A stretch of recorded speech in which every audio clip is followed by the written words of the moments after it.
You're listening to the Break Podcast powered by Career Cloud. Futurist, thought leader, polymath. Jacob Morgan is the international best-selling author of 5 books. He's a keynote speaker and professionally trained futurist.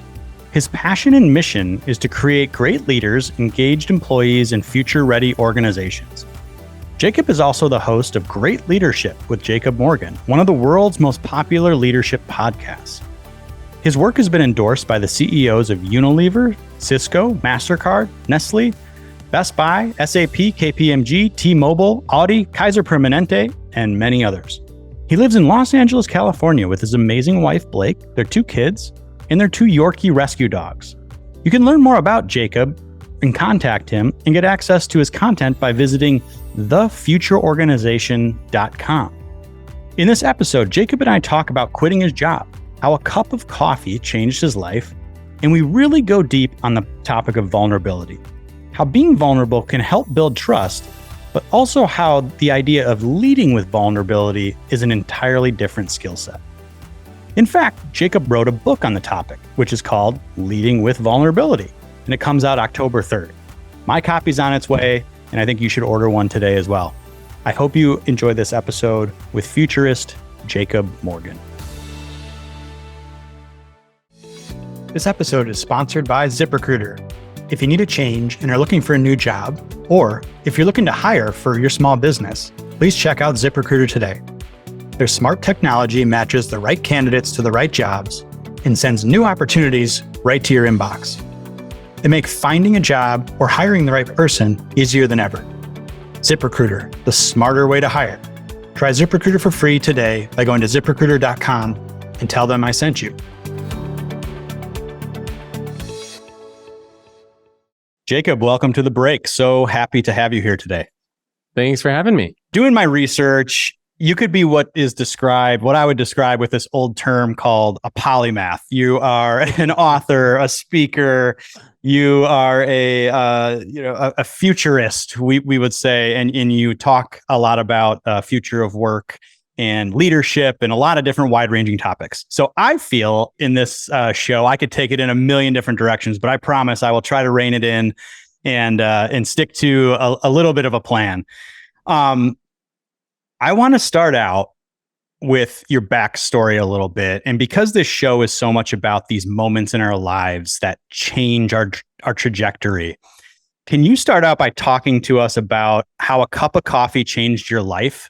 And first tell us what you were actually, what job you were in at this time. Sure.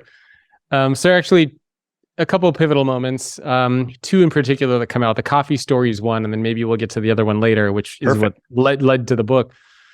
So, to give people a little bit of context, my family came from the Republic of Georgia, which is the former USSR.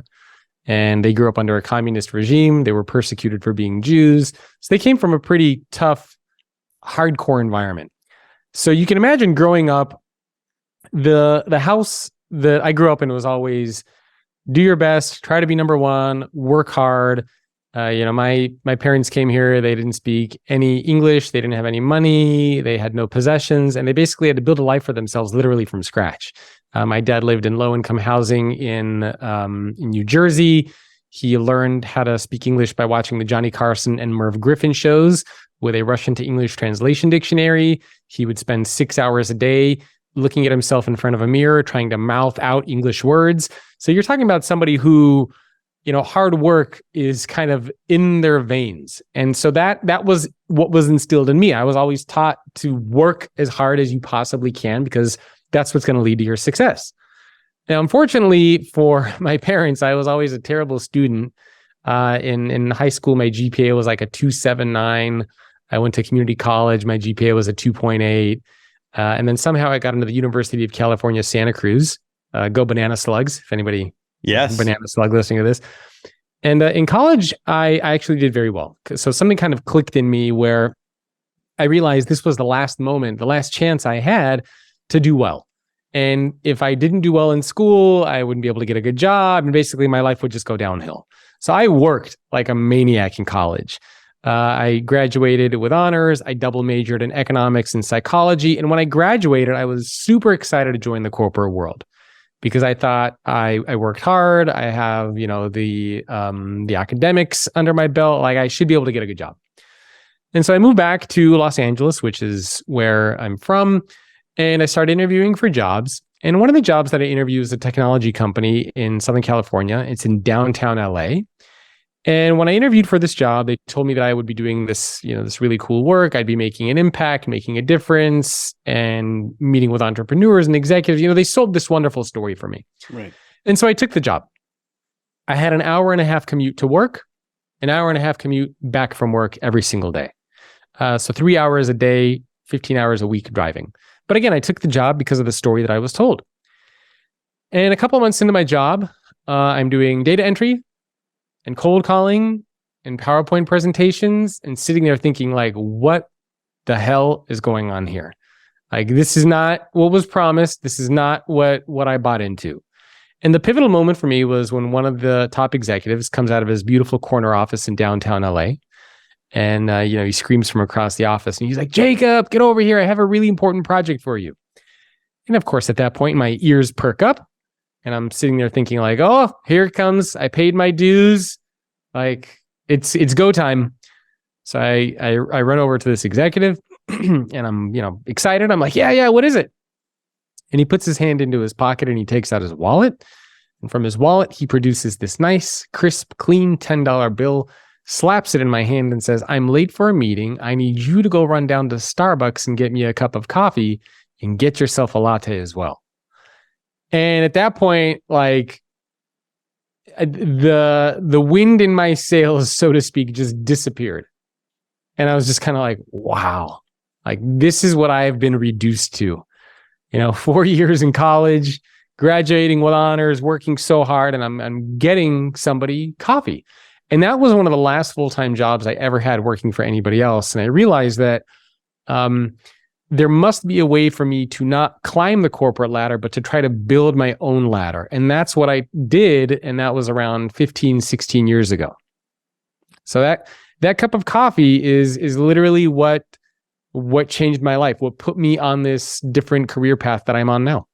I got a couple of quick follow-ups on this. So number one, have you ever had a conversation with your parents about this moment and asked them what they would have done? No, actually, I have not. But I have a feeling I know what they would have done. And they would have gotten the coffee. They would have kept working hard. They would have put their head down and they just would have kind of, done what they needed to do because that's the environment my parents grew up in. That's what they were familiar with. In fact, that's what my dad did and continues to do for the majority of his life. My mom actually went through a career change. She used to be a computer programmer for an insurance company.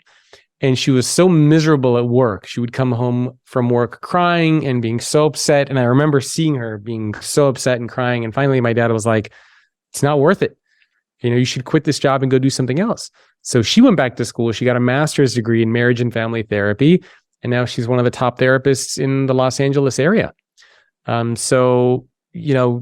She early on, if you were to ask my parents back in the day, they both would have just kind of shut up and kind of climb that corporate ladder because that's the situation and the position that they were in. I mean, my dad told me all sorts of crazy stories when he was younger. One of them, when he was living in New Jersey, he was interviewing for jobs in Los Angeles. And keep in mind, this is, the early 80s, mid 80s.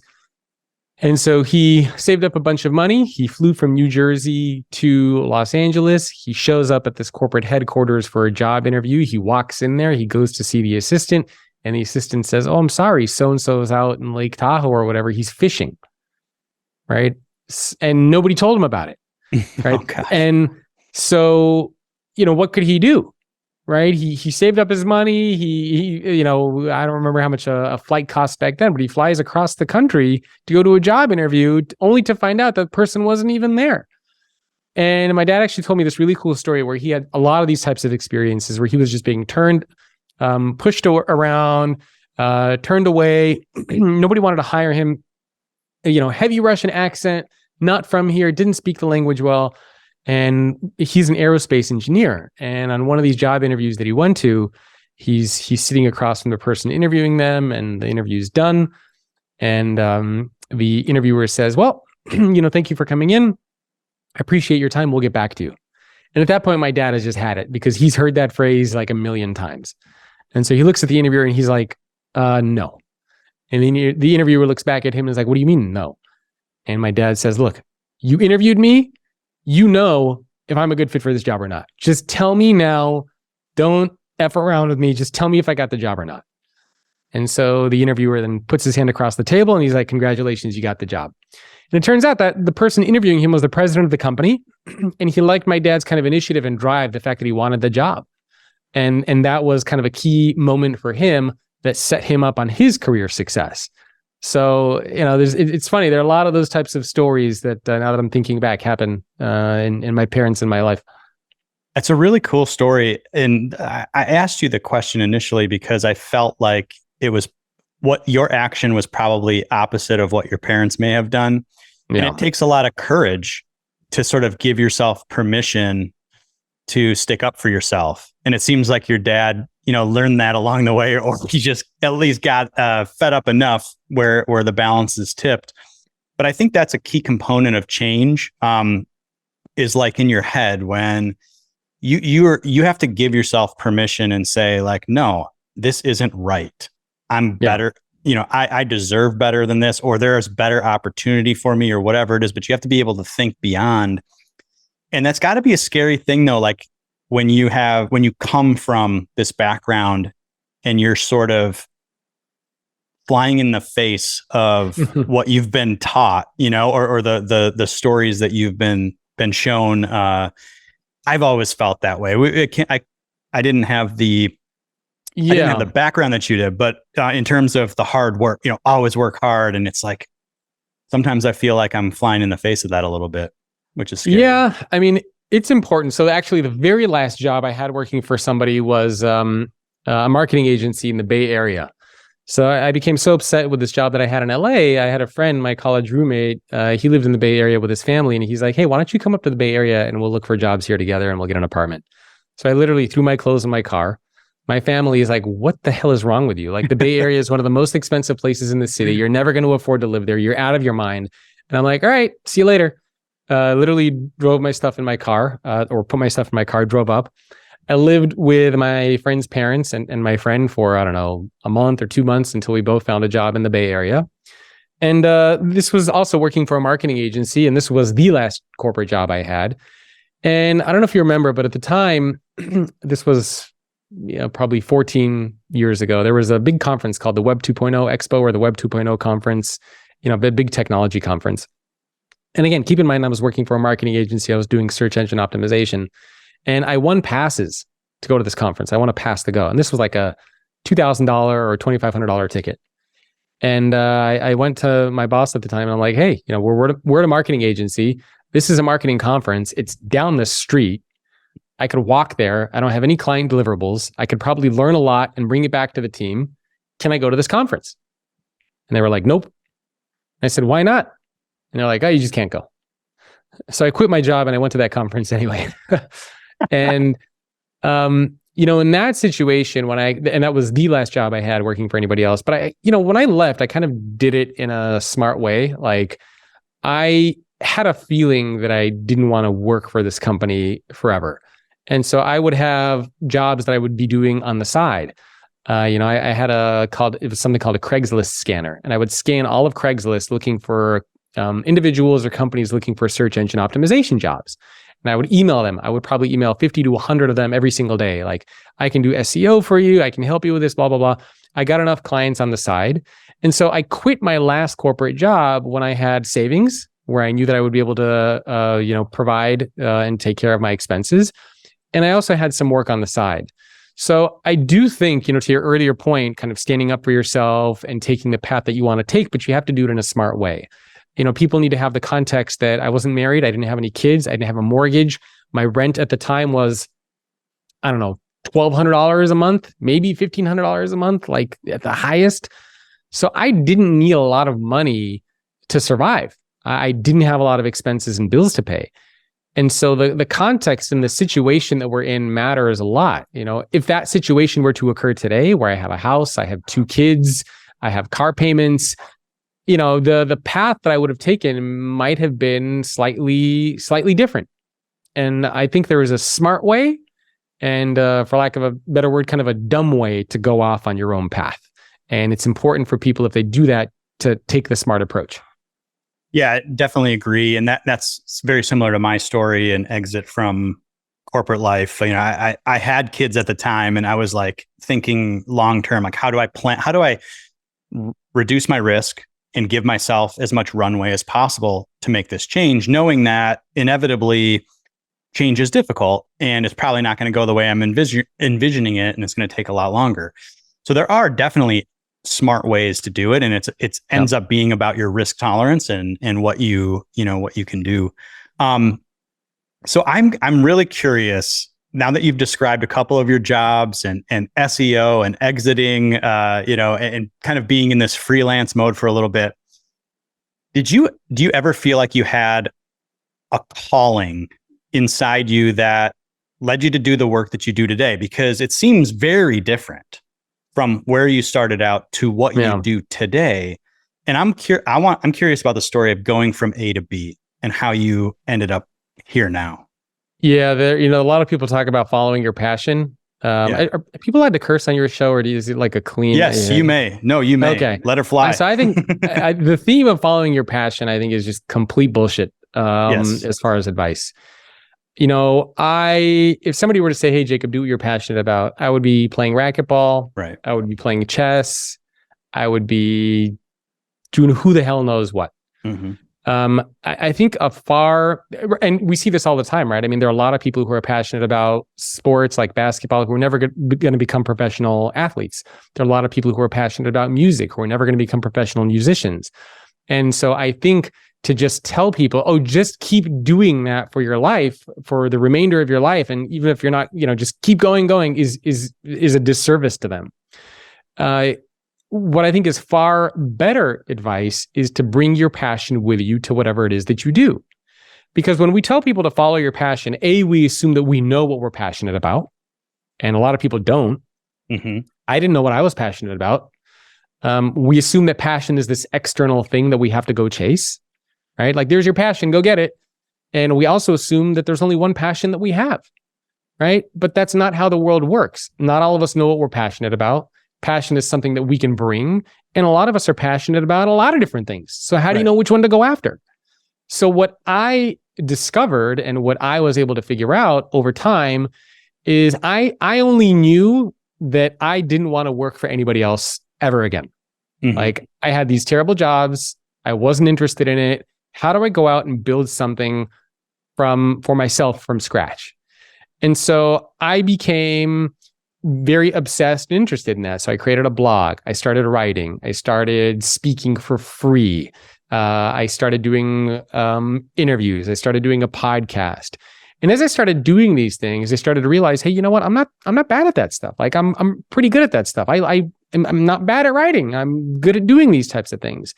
And I was able to bring the passion that I have for simplifying complex ideas, for building relationships, for talking to people, for learning, for growth. Like, I was able to bring these passions into the work that I'm doing.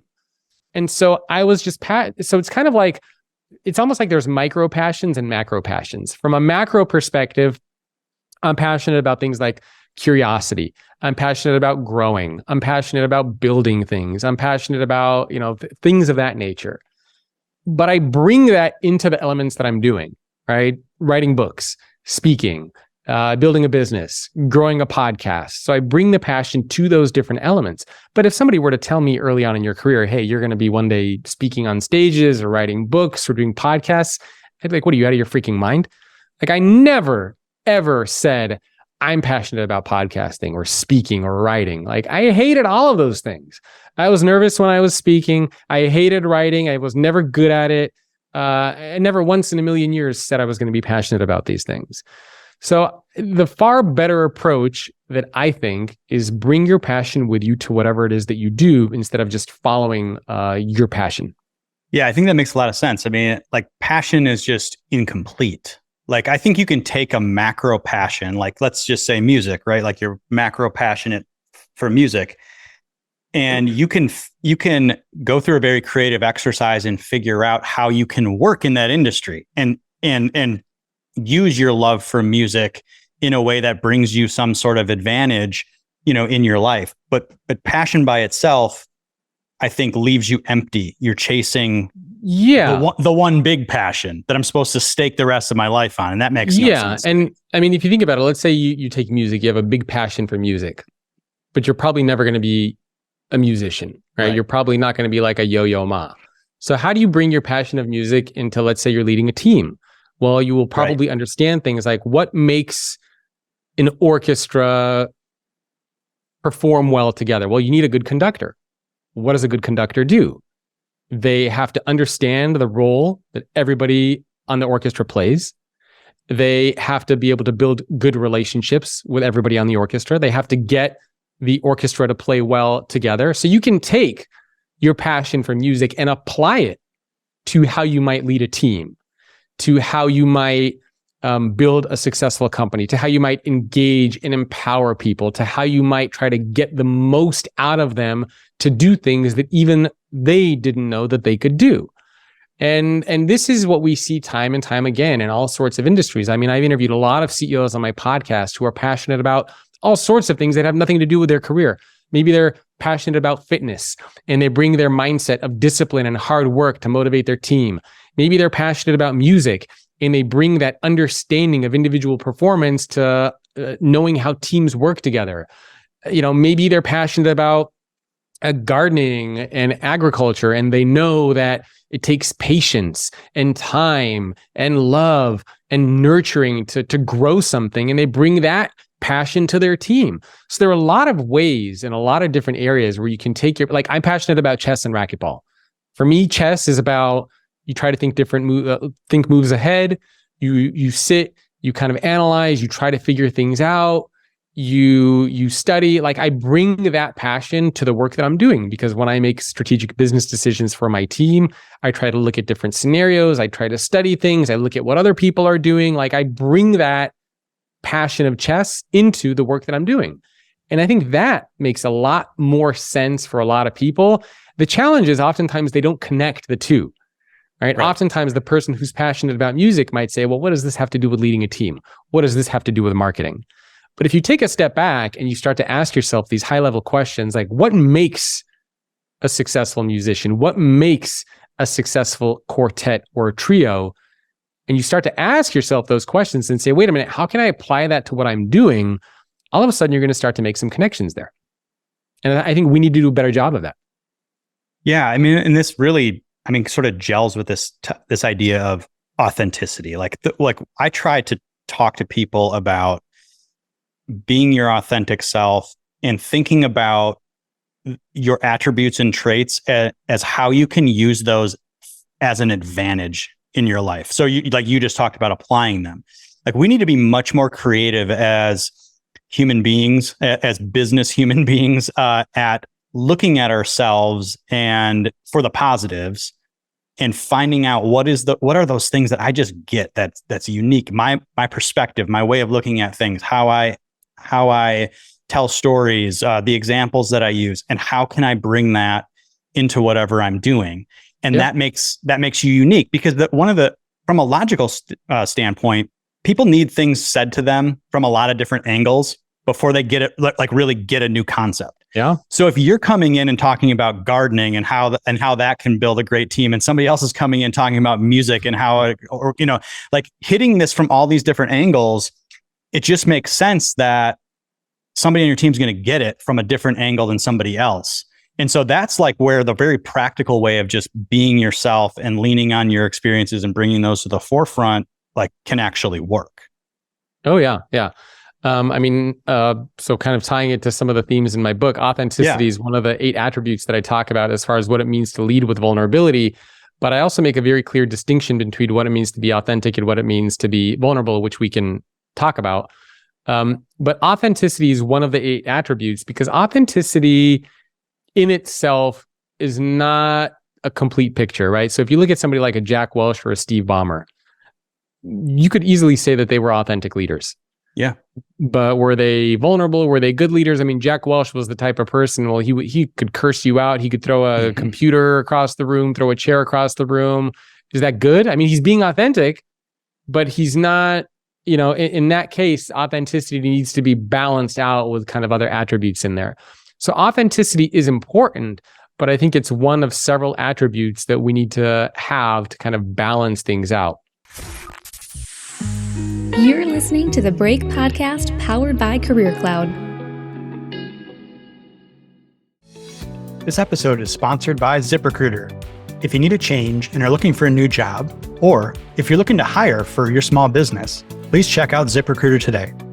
Their smart technology matches the right candidates to the right jobs and sends new opportunities right to your inbox. They make finding a job or hiring the right person easier than ever.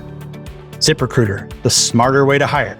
Try ZipRecruiter for free today by going to ZipRecruiter.com and tell them I sent you. Let's get into this difference between authenticity and vulnerability. I do tend to think of them as very related, only because I think we often suppress our authenticity. And when you step into it, you can feel vulnerable. But talk to us a little bit about this difference and maybe how some of the other attributes come into play with vulnerability. Sure. So let me take even kind of one step back to give people a little bit of context, because the theme of the book is called Leading with Vulnerability.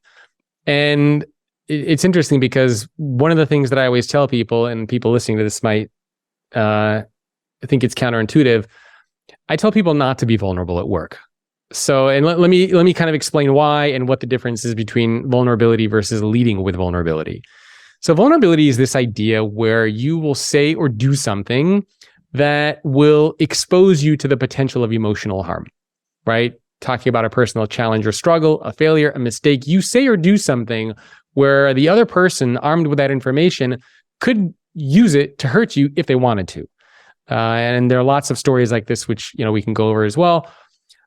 So think of a classic example of vulnerability, right? You show up to work, and actually, even before we get to that, so vulnerability is, we're taught and we've heard about this, and in our personal lives, it can be certainly useful, right? You're creating relationships with your friends, you're, with family members. And so I became very interested in this idea. Well, vulnerability in our personal lives, I think a lot of people understand. Is it just as easy inside of our organizations where we have a very different dynamic at play?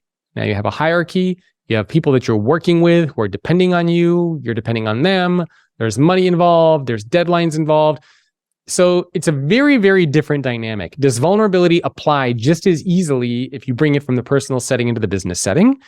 And more importantly, is vulnerability for leaders the same as it is for everybody else? So I'm in a position where I'm responsible for leading a team or leading a function. I'm responsible for the finances. Is vulnerability for me the same as it is for everybody else? And so I interviewed 100 CEOs and surveyed 14,000 employees. And the big consensus behind all of this was it is not the same. And so let me give you kind of I'll give you a story, and then I can give you some maybe practical applications of it. So one of the stories comes from the former CEO of Continental Airlines. His name was Hollis Harris. And Continental Airlines was a struggling airline. And in the early 90s, Hollis Harris sends out a memo to his entire workforce. And he acknowledges that the company is struggling, but he also says, I'm not really sure what the best course of action is going to be. The best thing that you as employees can do is to pray for the future of our company. Okay. And he sends this to around 40,000 employees. The next day after he sends out this memo, he gets fired. Now, this story was told to me by Doug Parker, the former CEO of American Airlines. And he told me that what Hollis did was very vulnerable, but there was no leadership. Now, imagine for a minute if Hollis is Hollis in accounting or Hollis in marketing, and he's been at the company for maybe a year. And he shows up to work and he's like, I'm not sure about the future of the company. Things are going downhill. Somebody might look at him and say, hey, you're having a bad day, Hollis. Why don't we just go out for lunch, take some of the day off? You'll be good. When a leader who's responsible for a team and for people shows up and says, pray for the future of the company, it causes panic. It causes chaos. Now, there have been a lot of CEOs that I've interviewed for this book. One of them was Fleetwood Grobler. He's the CEO of a company called Sasol, a South African energy company.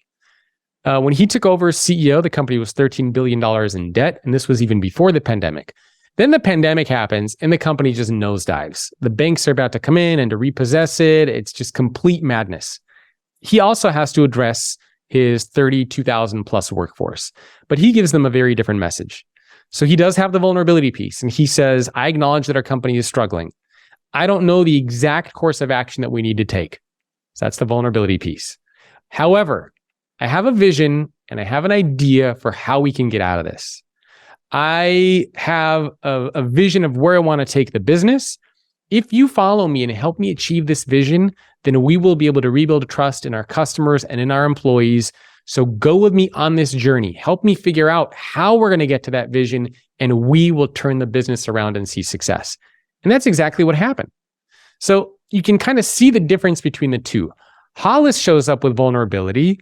Fleetwood Grobler leads with vulnerability, meaning he brings together two important pieces: leadership and vulnerability, competence and connection.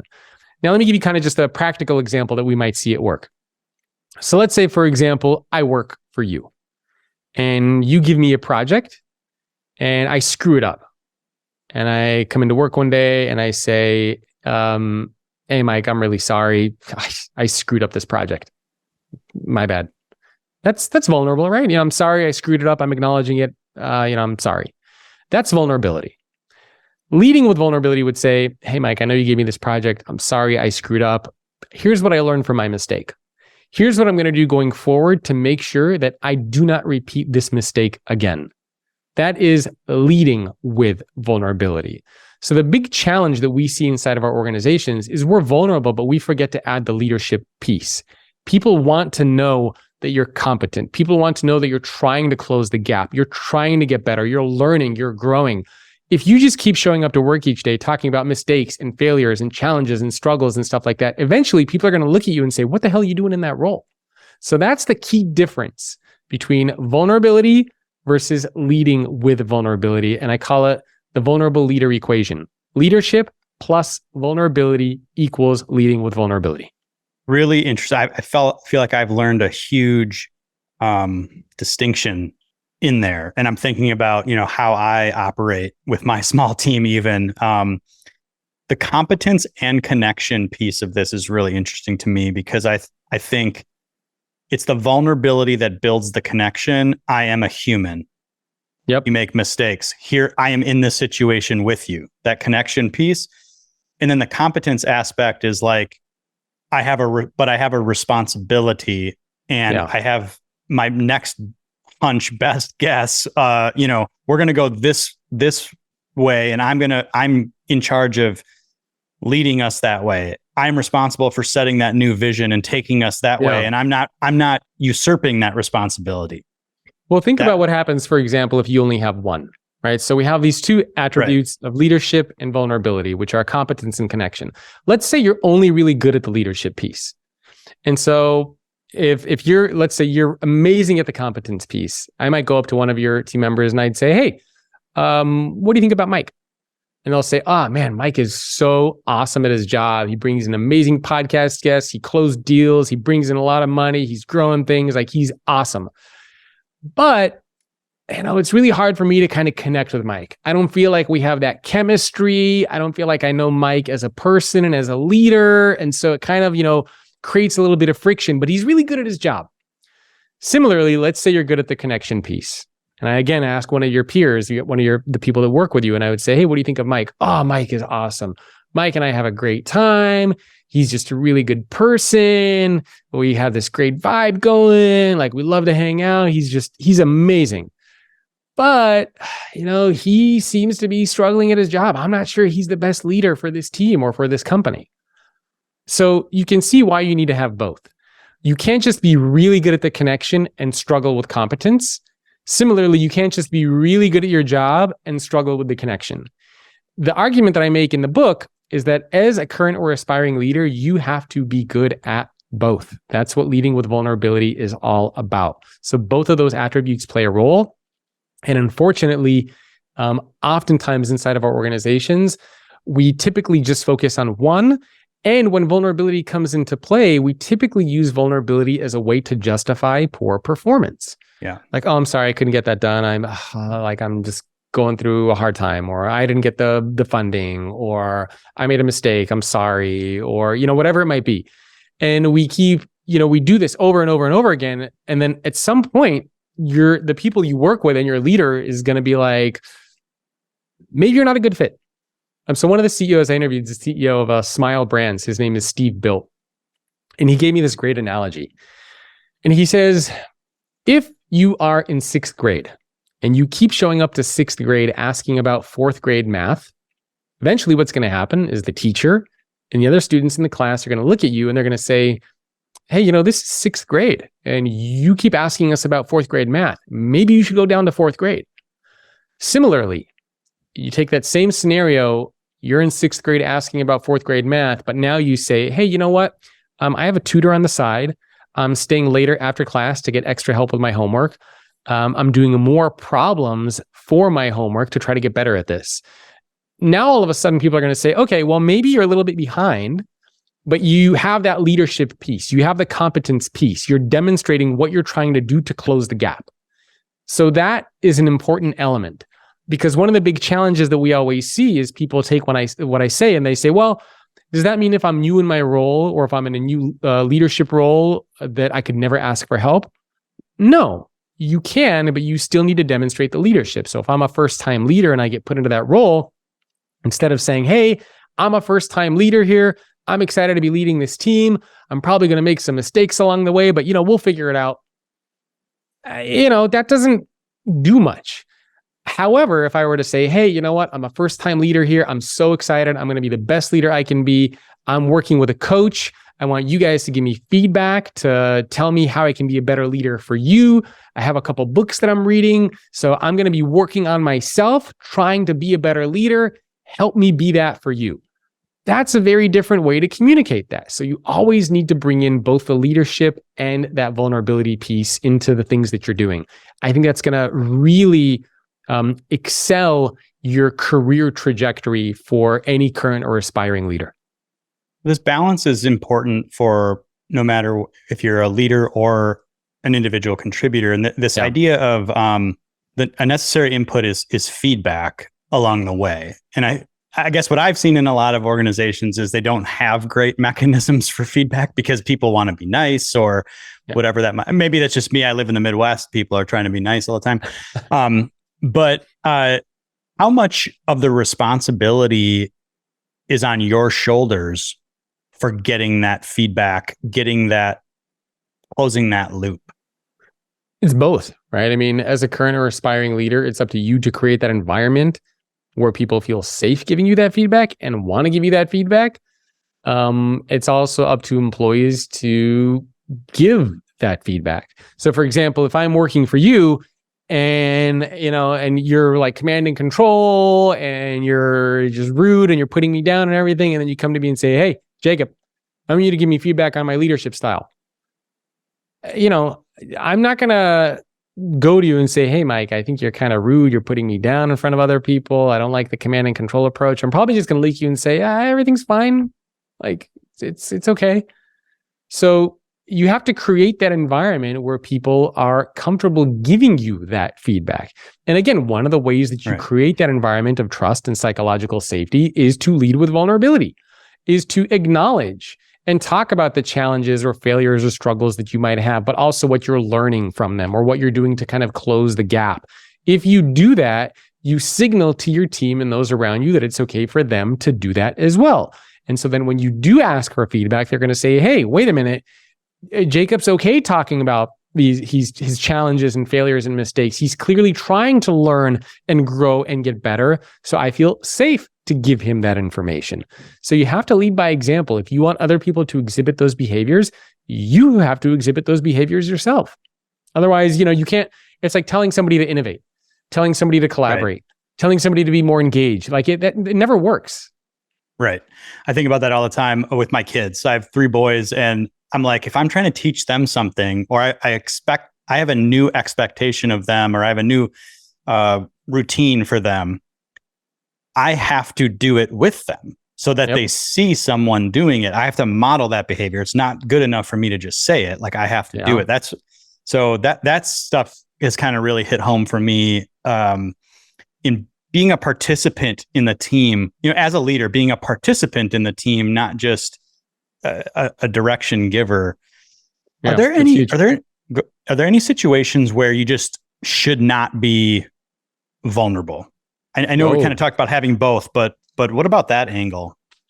Oh yeah, there are lots of situations where you shouldn't be vulnerable. And so in the book, I have a framework that I put together, and it's, you could think of this as either a kind of a mental checklist, or I've worked with a couple of CEOs who've actually used this as kind of a way to like map things out in more detail.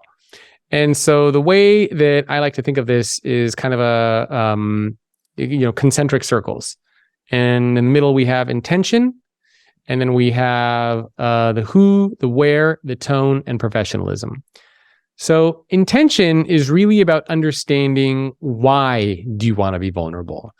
And I interviewed a lot of CEOs for the book, and they would share very, very personal things with me and with their teams. They've talked about divorces. They've talked about family members going through cancer or losing family members, like really, really ridiculous personal things. And I would always ask these CEOs, like, why would you be sharing this with your team? And they would always have an intention of why they did it. And that's a crucial element. So the first thing before you're thinking about any kind of vulnerability is asking, why do I want to share this? Why do I want to do this? Is it just to get something off my chest? That's not a good reason. Am I doing this because I want to create an opportunity for other people to learn and grow?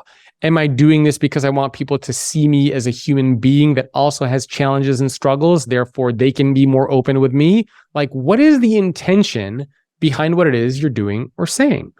And the intention doesn't always need to be like, I'm trying to make more money and I'm ROI, this and that. Like, it could be like, I want to create more connection with my team because I feel that it's lacking. That's a good reason, right? So understand what it is that you want to share. The second kind of ring outside from that is, who are you sharing with? So if you are going to, you're in a meeting and you know that there are other people at that meeting who are just waiting to rip your head off and knock you down, you're probably not going to want to be super vulnerable with them.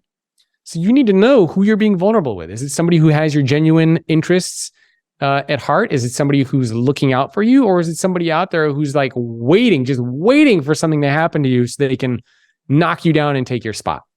So knowing who you're vulnerable with is also important.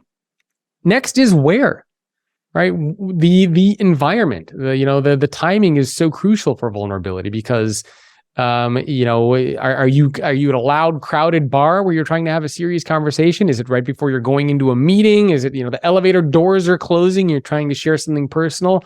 Like making sure that you're paying attention to where you're doing that. Like there is a place for vulnerability and there is a place for not to be vulnerable. Like if I'm presenting at a client meeting and, there's a lot of money on the line, I'm not going to probably stand in front of that meeting and say, hey guys, I screwed up or we just lost some, like that's not an ideal place to be doing that stuff. So understanding where is also important. Next is the tone, making sure that you are coming across in the right way. So very kind of classic example is, let's say you're asking for help, right? Asking for help can be a very vulnerable thing. And there are a couple of ways that you can ask for help. I can go to you and I could say, hey, Mike, can you do me a favor? I need you to take care of this for me. I need some help, right? That doesn't sound very like vulnerable at all. It almost sounds like I'm telling you what to do. Yeah. Or the flip side could be, hey, Mike, I'm really underwater. I'm struggling with a couple of projects. I could really use your help. Can you spare maybe 30 minutes to just kind of get me out of this jam? Right? That's a very different tone. One is I'm kind of like a jackass and I'm almost telling you what to do. And the second one is I'm clearly being vulnerable and asking you for help. And the last one is kind of the outer circle, and that's professionalism. Professionalism is very important for vulnerability. So for example, let's say you go to a doctor. and you have some sort of an illness and you're talking to the doctor and the doctor is like, oh my God, like this is terrible. You're going to be dead in 20 days. Like there's nothing I can do. You're like, whoa. Like that's not what I want from my doctor. Or right, that's not professional at all. You don't want the doctor like weeping. I've never seen this before. This is so strange. I don't know what we're going to do with you. That would freak you out. Similarly, you're a leader of a team. One of your employees are giving a presentation and it's not a very good presentation. You're not going to look at that employee in front of your peers and be like, that is the worst presentation I've ever seen. How did you get this job? Get the hell out of here. That's not professional, right? So professionalism is acting in a way that is expected or respected of the role that you're in. So you need to remember to respond in a professional way. And so the way that these kind of 5 pieces flow together is if you're getting through them, and again, this could be either a quick mental checklist, intention, okay, I know why I'm doing this. I know it's a good setting. I know who I'm being vulnerable with. Like I got my tone down on how I want to say it and it's perfect. Got it. Like 20 seconds.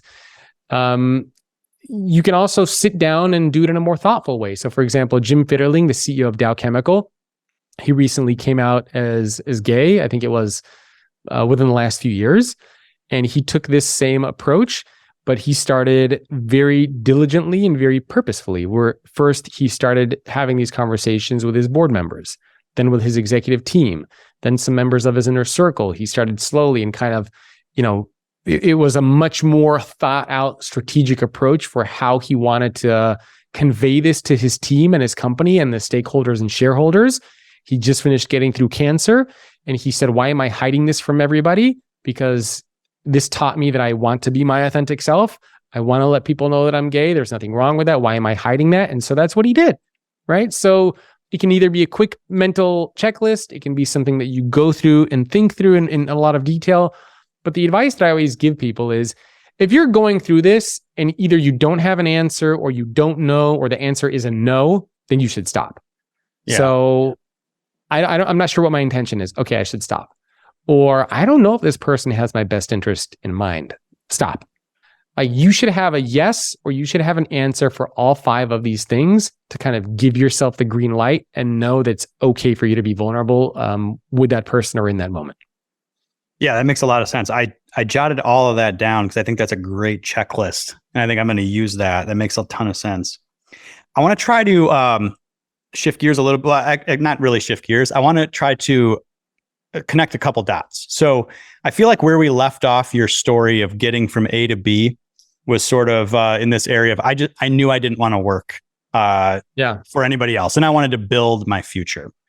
Yeah, we haven't even talked about when I had a panic attack. Oh my gosh! Well, let's just start with that. Yeah, so this was kind of the other pivotal moment in my life. So one was the coffee story, and the other one happened a few years ago. And it was very strange because it was a few weeks after I wrote or I signed the contract to write this book, Leading with Vulnerability. And again, I gave your listeners some context on my background, right? And so my dad was always beat number 1, mental fitness, physical fitness, never talk about your problems, your emotions, who gives a shit, like don't burden other people. In fact, even to this day, when I go to my dad's house, the first thing he always asks me is like, hey, how many pull-ups can you do? Like, how many push-ups can you do? The other day I went over to my house and I actually took a picture of my dad because he's like, how many dips can you do? Come count how many dips I can do. I'm like, seriously? Like this? And it's almost comical at this point because my little kids are out there and he's like, count how many dips daddy can do. I'm like, all right, dad. So that's kind of the environment that I grew up in. And my mom tried to model kind of the emotional openness and vulnerability, but as a young boy, I grew up watching and emulating my dad, which was zero vulnerability, like never. And that's how I grew up for pretty much my entire adult life. And a couple of years ago, standing in my bathroom brushing my teeth, it's probably, I don't know, around 7 a.m. or something. And my wife is getting she went to go grab our kids and get them ready for the day. And all of a sudden I start feeling really, really weird. And, my heart starts beating. It's like 130, 140 beats per minute, just like standing there. My vision got blurry. I'm like breathing heavy. I'm overcome with this like big fear of dread. I'm thinking like, holy shit, I'm going to have a heart attack and I'm going to die. Yeah. And I scream for my wife, Blake, and she's like, go lay down on the bed. And so I lay down on the bed and my body starts like convulsing. kind of like if you have the flu, if you've ever had the shakes, when you get the flu. So that was going on with me. And so I'm thinking like, wow, like this is a shitty way to die. And so I tried to get doctor's appointments. This is in the peak of COVID, and it's during the holidays. So I can't get in to go see a doctor.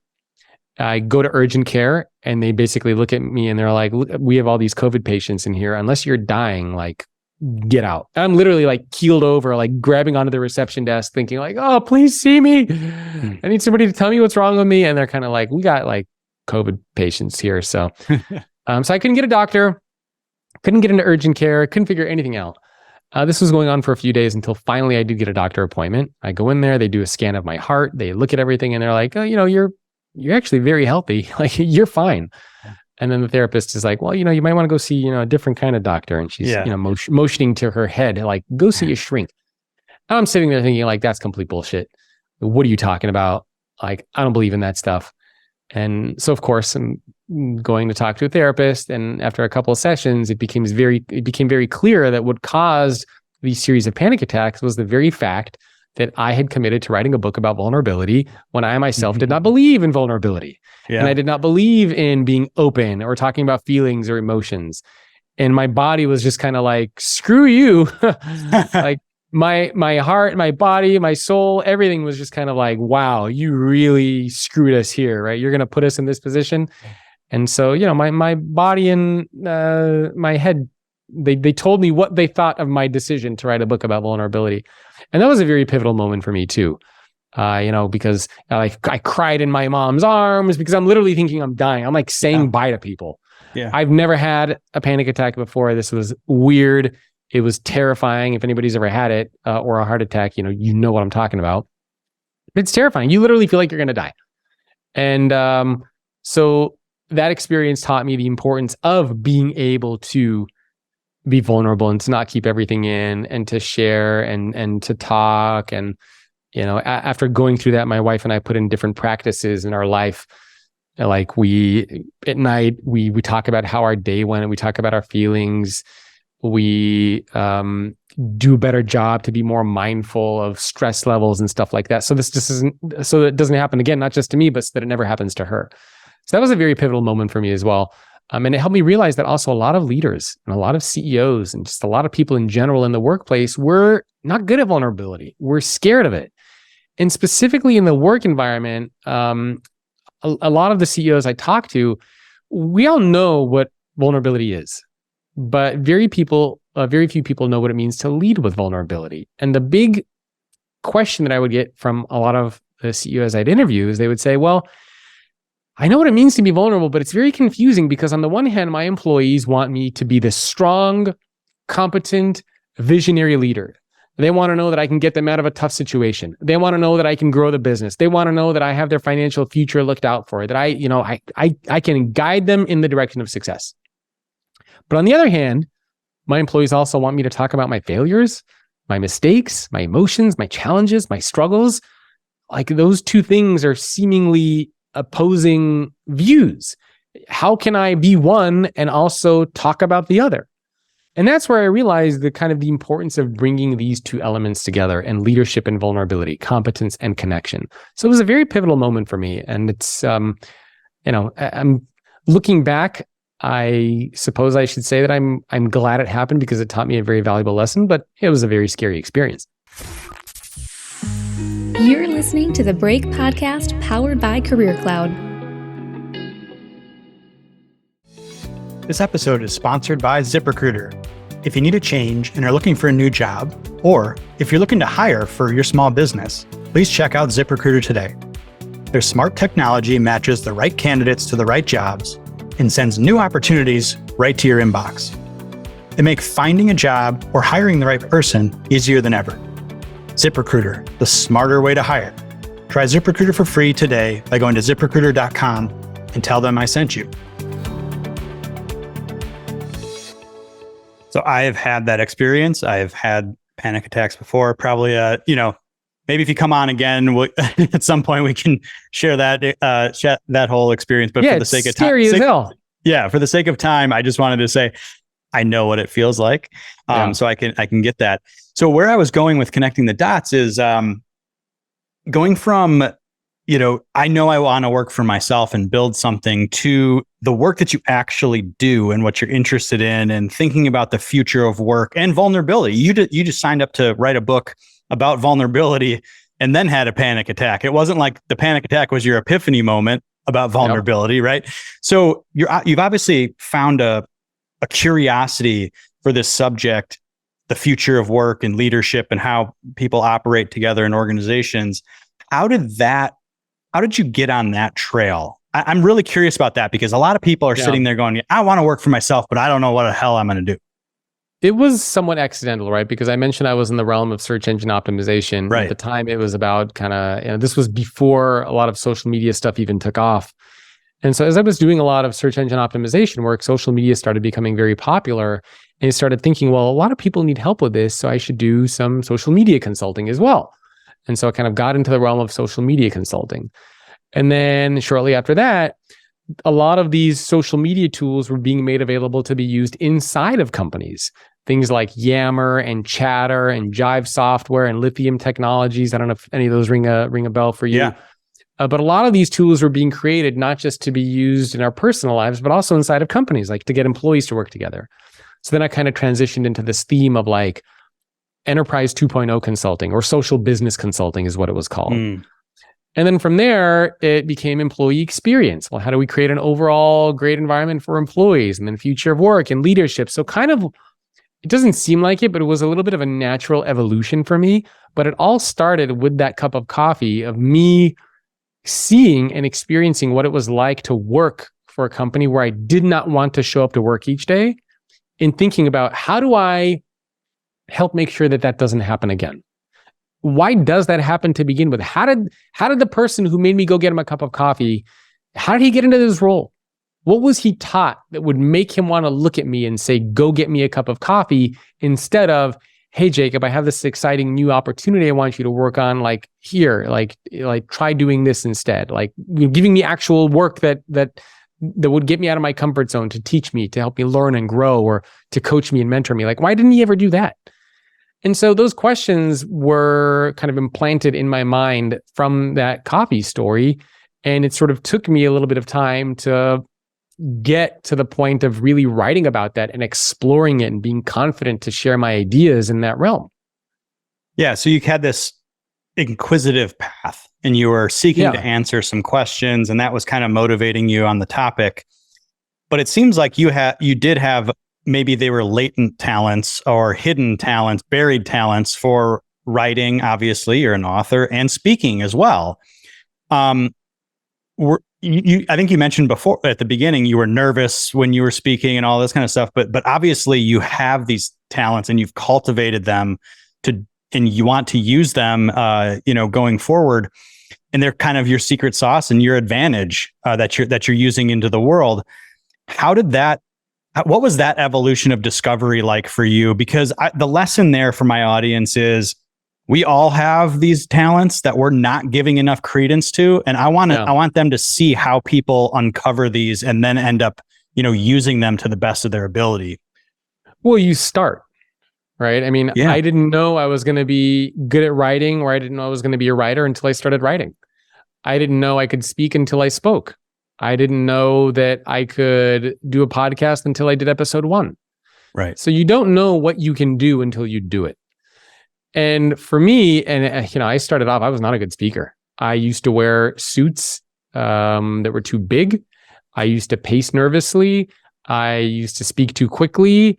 I didn't think I was a very particularly good speaker at all. I was maybe okay where people could like get through my talk, but I in fact, there are some like old videos of me, I think even on YouTube, and I was looking at some of them with my wife the other day, and she's like, oh my God, like it's crazy. So yeah, you don't know until you do it. And, at the time when I first started writing and getting involved in this space, and I had a lot of, I guess you can call them trolls or haters. There were so many people out there who thought that I was kind of encroaching on their turf, who would leave angry because this was, this realm of consulting and the social business space, and there was a space called social CRM at the time, which was basically CRM but integrating social media into that. And there was this kind of group of people who, maybe like 8 or 10 of them who were dominant players in that space. They were consultants, a lot of older guys, and they saw that there's this young guy kind of creeping in on their turf, and they would leave angry comments on my blog. They would email conference organizers and say, "Oh, don't have this guy speak there." They would direct message my wife, then girlfriend at the time, saying, "You should break up with him because he's going to be bad for your career." They would do all sorts of like this crazy stuff to try to, sabotage me or to see me fail or to kind of bring me down. And at a certain point, like I would fight with all of them, right? And this would be like messages on Twitter and everybody would see it. And then at a certain point, I'm like, what the hell am I doing? Like, why am I wasting my life on these idiots? They're not impacting my life in any way. They're not impacting my career in any way. Like, why give the trolls energy? So I just blocked all of them and went on with my life. Best decision I ever made. So, kind of 2 pieces of advice, right? You're never going to know until you start. So start. And second, there's always going to be people who want to see you fail. There's also going to be a lot of people who want to see you succeed. But you can't make your decisions and choices in life based on the people who give you negative feedback, because otherwise you're never going to get very far. Like there have always been people who said, you're a bad writer. This was terrible.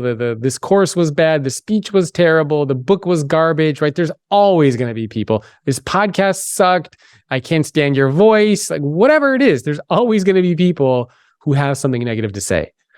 Your job is not to pay attention to those people, right? Your job is to focus on the work. It's to focus on the positive feedback that you're getting.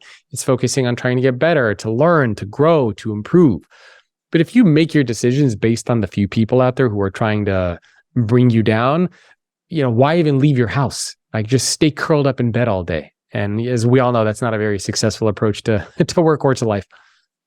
I think about one of my rules is like, don't take negative advice from anybody that's not in the arena, right? Like not trying to do, because at some point you might get some negative feedback that is actually constructive. But yeah, if they're just chirping from the sidelines, block them out, ignore them. Just last kind of tie up in series of questions here is we're all in this world where things are changing more rapidly. And as I think about the future of work and what that looks like, and I've run a remote company for, a really long time, employees all over or contractors and people that I work with that are spread out all over the world.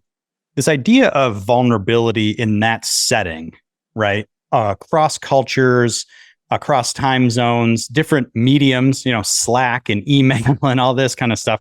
How do you see vulnerability and leading with vulnerability as different or evolving in this type of setting of what the future of work might look like? Well, for me, I think of leading with vulnerability as the new mode, the new operating system for leadership. Doesn't matter whether you're behind a screen. It doesn't matter whether you're in person with team members, whether you're in a coffee shop. I think the most important thing for all of us is to make sure that we're bringing in those 2 elements of competence and connection to the interactions, to the discussions, to the strategic business decisions that we're making. So it doesn't matter what the environment is in. I just believe that this is the way to lead. You have to have and bring these 2 elements into the equation. And again, it doesn't matter whether you're doing it through Zoom. It doesn't matter if you're doing it in person. But you have to be able to bring these 2 pieces of the puzzle together. Yeah, it makes sense. Got a few more, just really kind of more rapid fire closing questions, and then we'll get you on your way. I really appreciate you being here and sharing all of your knowledge with us. I think I gave you these ahead of time, but I might switch up a couple here. So go for it. All right, cool. You seem like you can go with the flow here. I'm really curious, when you changed your career, your track early on, is there a Jedi mind trick that you kind of learned when making that break? Kind of looking back, it's something where you tricked your mind into doing something uncomfortable that you look back on now and you're like, yeah, that everybody should know that. Was there any like little mental trick or hack that helped you get over the hump? I mean, for me, it was kind of the fake it till you become it approach. Okay. Right. I mean, when I went off on my own, I had a couple of ways that I could talk to myself. I think how you talk to yourself makes a big difference. Yeah. I could have either talked to myself and I could have said, well, here I am, this young person who is failing in the corporate world, who's struggling financially, who doesn't know what he's going to do, and is just kind of floating in the wind. And that could have been one form of internal dialogue that I had. I chose to have the second internal dialogue, which was, I'm a young entrepreneur trying to build a life for myself and trying to build a business for myself that makes me independent, not have to work for anybody else. I'm building a dream. I'm building a vision. I'm creating a life for myself that I want to have. And that's the dialogue that I gave myself. I mean, I started off with the first dialogue and I had to like coach myself out of like, why are you saying that stuff to yourself? Like, it doesn't make sense. So how you talk to yourself, I think, is probably one of the most important hacks that you can use. I mean, even to this day, like having that positive self-talk is important. I play competitive racquetball. I play competitive chess. And sometimes when I make a mistake, my default is, oh my God, you're such an idiot. Like, how could you freaking do that? Mm-hmm. That doesn't help. And it's kind of just like a funny anecdote. I was recently playing racquetball and I was playing against one of the best people like in the Valley. So I play very, very competitively. And we were playing in a league game. And in the league game, he beat me 11-3. That was complete garbage.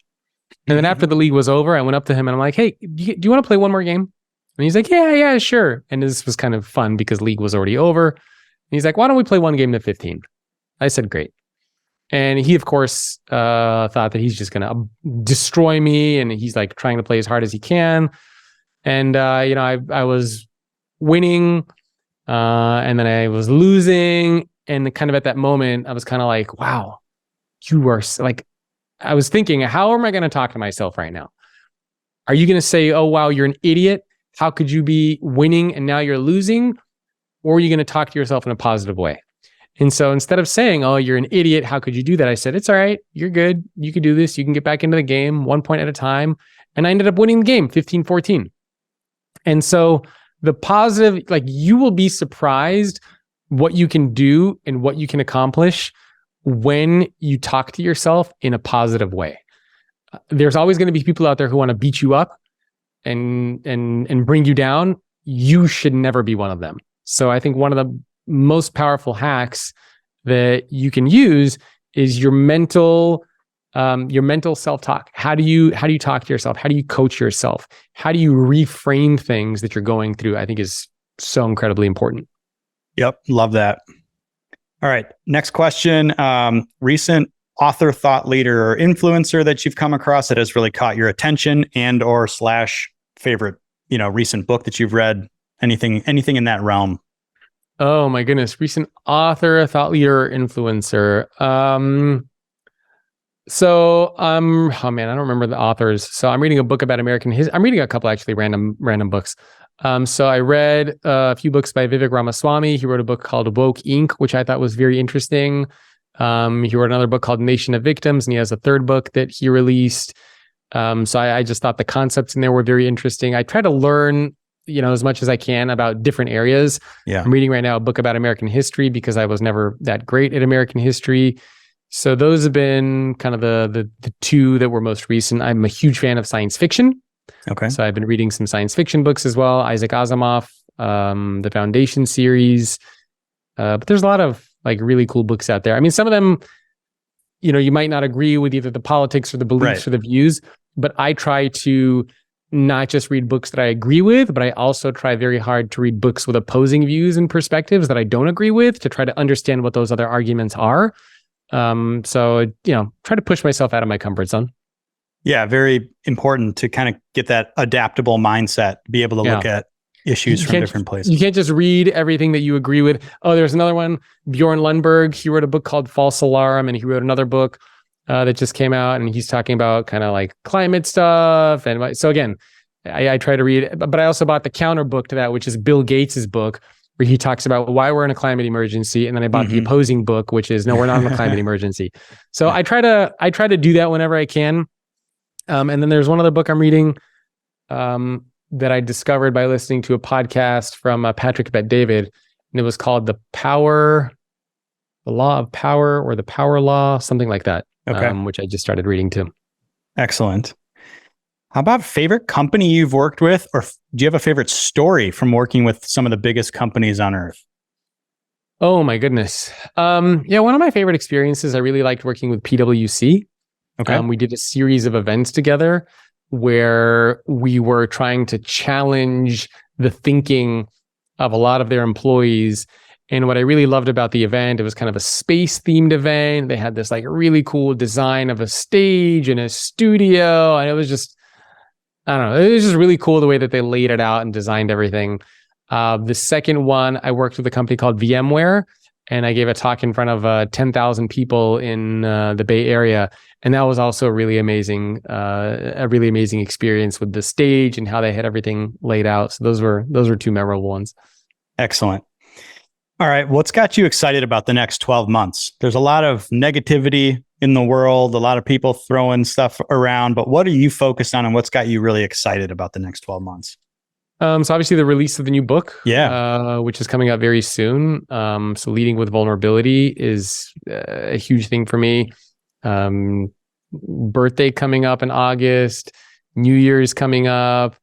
I mean, the book is probably top of mind because when the book comes out, you usually have, 18 months, 2 years, maybe even more of like a lot of attention and visibility and speaking requests and opportunities that come through that.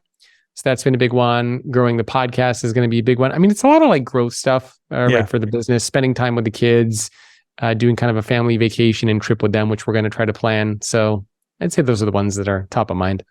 Seems like a well-balanced, good, positive next 12 months for you. I hope fantastic. So. Very cool.